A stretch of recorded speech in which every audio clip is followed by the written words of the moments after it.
The business.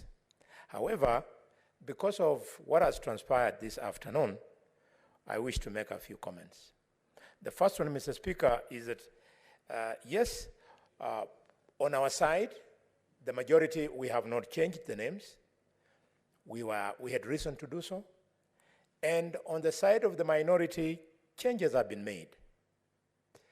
I am confident that the leadership of the minority did the necessary consultations to arrive at these changes. And if such a consultations were not done, that should not be expected to be solved on the floor of the House. And even if one wanted to achieve the same, it is not possible, because the motion that is being moved is the motion as it is, with the names as stated. Mr. Speaker, Senator Wambua is very loud and clear about his expectations on his side. Allow me, Mr. Speaker, to assure members of Jubilee, should it come to pass that you will leave the minority side and come to the majority side, I'm ready and willing to assign you responsibilities in various committees. You will be warmly received. You will enjoy the same privileges, if not better, than you are enjoying on the other side. Mr. Speaker,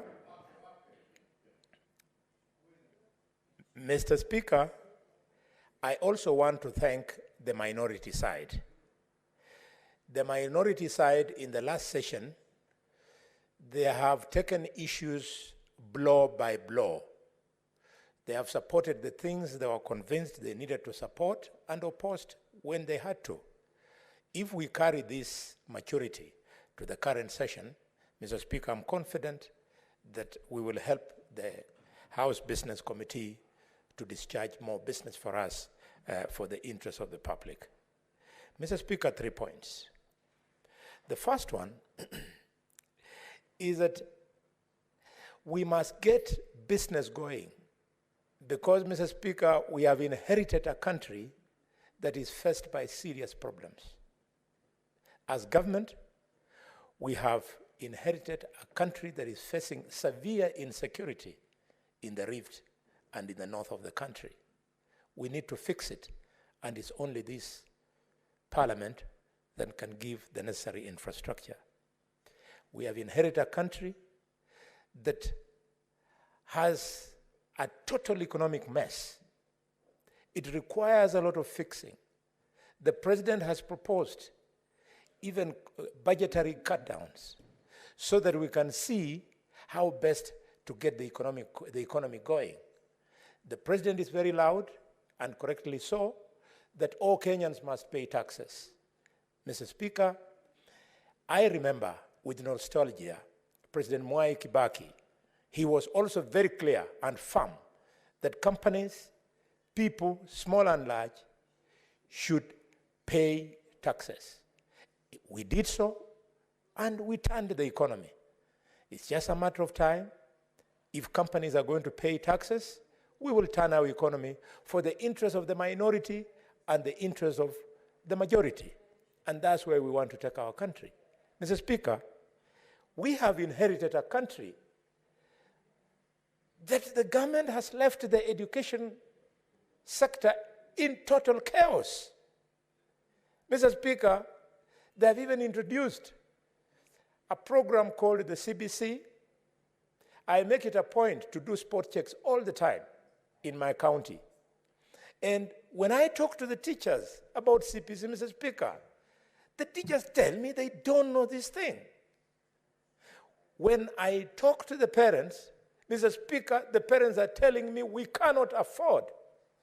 Mr. Speaker, when I talk to the students and the pupils are saying, especially the primary school children are saying, Mr. Speaker, that we don't know. I don't know whether I was number 1, number 2, number 7, or number last. Where was I? So I asked them, what is the problem? He says, me, I used to beat Maria. Now I don't know whether Maria did better than me or so on. So this confusion requires time. And I want to encourage the special committee that His Excellency put in place led by Professor Munavu, my lecturer of the University of Nairobi, to be firm and realistic and make recommendations that will deliver our children to the dreams of their lives, and not decisions that are going to help some business people who thought they could make a quick kill through the education sector to make an extra bag. Mr. Speaker, as we go into this committee to bring here business, I want to draw it to the members of this House that if we are not going to be very serious, somebody is starting to think that Senate is not up to it. Mr. Speaker, one of the cardinal bills this House is supposed to deliver is the Division of Revenue Bill that decides how much money will remain with the national government vis-a-vis the devolved structure. Mr. Speaker, it should not surprise any senator who has refused to follow current affairs that somebody is starting to think that we are not doing it. If the governors were confident that we can do this job of division of revenue, why would they be disturbing the deputy president in meetings of IBEC, asking the deputy president that they be given more money? Why would they go further and also disturb the president when they know that the division of revenue is our responsibility? The National Treasury is saying it can only give 480 billion. The Commission of Revenue Authority, which is our technical arm, not the technical arm of the executive under this constitution, is saying you should accept 407. And the national government through Treasury is saying, the National Treasury is saying 380. The Commission of Revenue Allocation is saying 407. And the governors want 425. This conversation should not be taking place at State House or at retreats chaired by the president. Those conversations are supposed to take place in the Senate through the Committee of Budget and Finance, so that the National Treasury can come and state its case, CRA the same, the Council of Governors the same, and then our committee will inform this House and we shall decide how much money we shall allocate to the division of. So we are allowing ourselves to look like we are irrelevant. We are looking like we are not up to it. I look at some of the governors. I respect them. Some of them are my younger brothers. But they have no idea how revenue is divided between the two levels of government.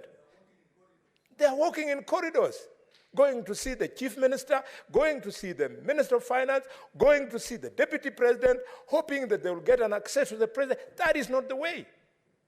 Let them talk to us. That is our job. They cannot take away our job and they go in funny meetings, in funerals, and saying how it is them who get money to go to counties, since when and how. Mr. Speaker, I want to conclude by speaking to the last point. The last point is what has transpired this afternoon. Mr. Speaker, I beg you, you're my younger brother, and I've worked with you for many years. Do not allow this Senate to be defined by the immaturity and excitement of just a few potatoes. Mr. Speaker, I saw you pained on how you would speak to the issue of menstruation that was being canvassed on the floor of the House. It should never happen again. We know that our girls are suffering because of the challenges of poverty due to menstruation. But at the same time, Mr. Speaker, we also have Kenyans who are suffering because they don't have toilets. So are you going to expect a male senator to come here having defecated on himself, walking on stool, to show that people don't have toilets at home? Would you tolerate him? You cannot. And let me tell some of these young senators, we will not allow you. We are not going to be demeaned collectively. We'll call you out. Mr. Speaker, I recall, and that time you were with me in the National Assembly. A young member of parliament came very excited to the House one afternoon. You were there, I was there. In tatters. He came with rags of clothes looking like a chokora. The sergeant at arms tried to throw him out. The guy struggled. He was playing to the gallery in the streets here that they will say, we have elected an MP who goes to the House in rags like us and therefore is representing us. He did it. He was thrown out the way you have thrown out Senator Gloria. And that member of parliament, whose name I wouldn't wish to mention here, has tried to win an election in Nairobi. He has even changed constituencies. The voters who he thought he was representing and impressing have said no. If Gloria wants to begin a career in politics, she will have to do it differently.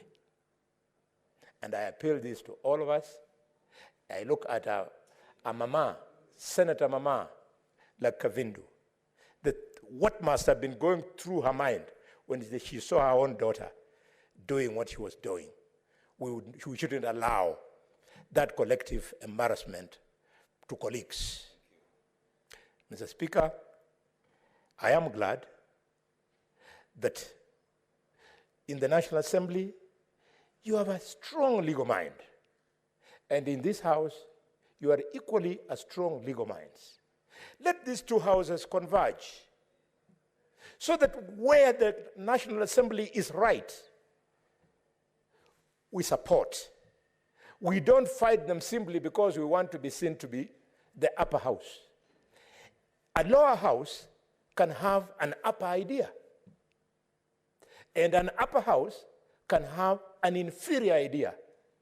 The reason will not be because the house is called lower and the other one is called upper. It is because if the members of parliament in the upper house have inferior ideas, the inferior ideas will define the upper house, and there's no way it will outshine the lower house.